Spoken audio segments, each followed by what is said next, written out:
Happy Wednesday, everyone. Jo here at SportsGrid. Let's have an afternoon cup of Joe. Now we're going to look at the hardwood today. 2 bets in the NBA as well as 1 in college basketball. So let's jump into it. And I'm going to tell you, I'm loving some dogs. Now the first matchup, the Clippers versus the Chicago Bulls. The Bulls plus the points is where I'd have to go betting aside of this. We're grabbing them plus 9. I do think you're going to have some playmakers being able to do enough to keep this one tight, especially on their home court. I'm going to circle back to Josh Giddey here. Josh Giddey made us money on the double-double last time we bet him, as well as his point, rebounds, and assist number over 27.5. And that's where we're going to go with Josh Giddey today, is looking at his points and looking at the double-double.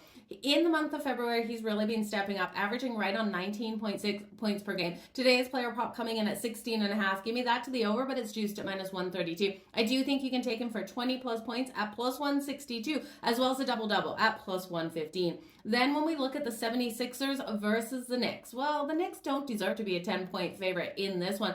I know that Paul George has had his struggles on the season, but when we look at Paul George, when he faces the Knicks, man, he absolutely comes to play. In the 2 games this season versus them, he's been able to put up 29 and 26 points. Today we have a player prop of 17.5. Give me that to the over at minus 114. But I think you ladder up Paul George as well. 20 plus points for Paul George at plus 144. And what the heck, a sprinkle on 25 plus. He's gone over this in both at plus 400. I do think we'll see him step up again here versus the Knicks. When we turn to college basketball, we got Georgetown versus UConn. Now, Georgetown, a 13.5 point dog here versus UConn. And the last time they matched up, Georgetown lost, but they only lost by 8 points. And I do think they should do enough to keep it tight. Now, Sorber is out, their second leading goal scorer and first leading rebounder. So Mika Peavy is really going to have to bring it today. I'm going to take him for his points. Now, it's over his average at 17.5. And we're going to have to lay juice at minus 125. But I do think Mika Peavy can get close to 20 points on the board. So give me him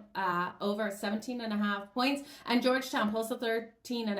UConn's just been too inconsistent for me to lay that many points with them. You guys all the best in all of your bets. Thank you so much for joining me for a cup of Joe. Cheers.